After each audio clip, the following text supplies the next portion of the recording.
This is a shot of the tomato patch and the cucurbit patch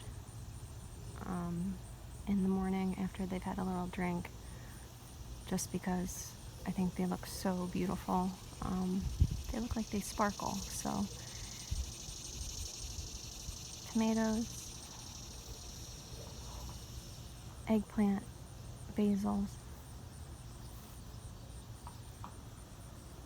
all on the bamboo trellises, which so far are working out really well.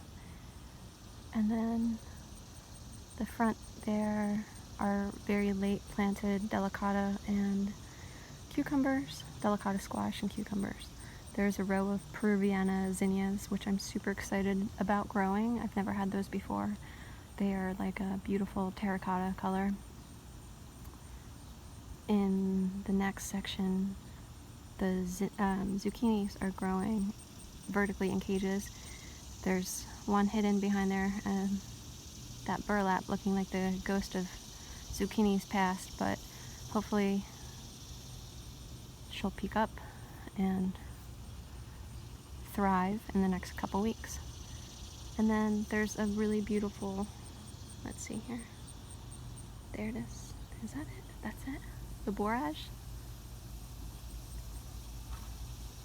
That purpley blue color to me is just really otherworldly, and I love having it in the garden. I've planted some of that behind the Peruviana zinnias that I'm hoping will have enough time to flower. I'm not quite sure, but let's get a close-up. Pardon my weeds.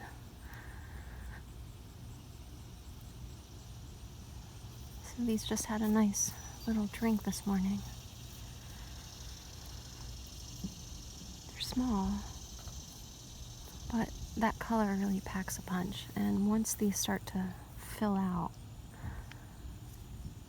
I've pinched out all of the tops, so there's multi branching here, some exponential growth.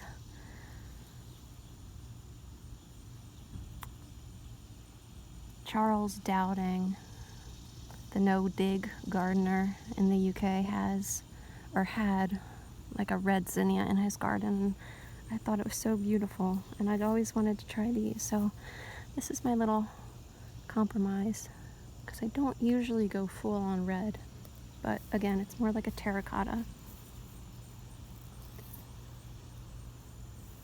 And I think it's going to be stunning. And then the Borage, which got pretty beat up in the storm, but still hanging in here. All of these branches were down on the ground. I've had to tie them up, but looks like it still has a little more fight in it.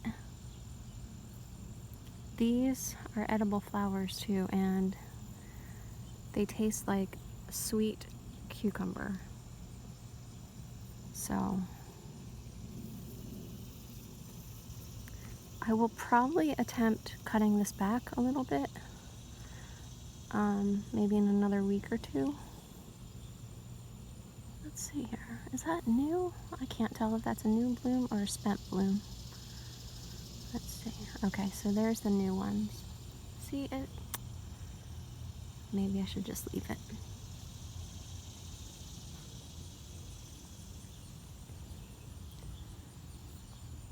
There's some vining black-eyed Susan coming up the front of this trellis here. I lost the 2 front corner tomato plants and I tried putting in a store-bought pepper, which I don't think is going to take. And then I also planted a Chinese multicolor amaranth, zinnia, and cosmos. So something should grow out of that, and we'll see. There's a lovely eggplant, which really feels like a miracle because these plants were so beat up. I forget what type that is. I think it's a Shikou. Shikou.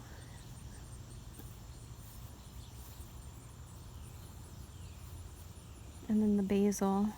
At what point does the basil become a bush? because, I mean, this thing is just massive. This is the Cardinal Basil, and this will put on a beautiful red bloom if I let it go to flower. But I have been really diligent at pinching these out too, and again, that generosity of nature to the more you take, the more it gives. In this case, when you pinch out the top of the basil plant, like this one's already pinched out. Let's see here. Oh, here comes the cardinal. Here comes the red. So there's some change of leaves, and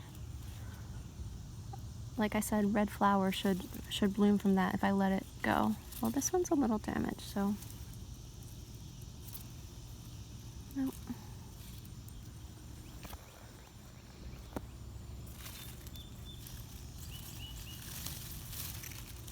Yeah, this is a big boy. Amazing. It smells incredible, and this is like, this can be grown decoratively if you want, if you're looking for a filler for your bouquets. This is Persian basil. It has this like purpley sage combo in the coloring, and it's really stunning. It smells really good too. Taste, it has a little bit of like a licorice anise kind of flavor, but gorgeous. Okay, happy gardening.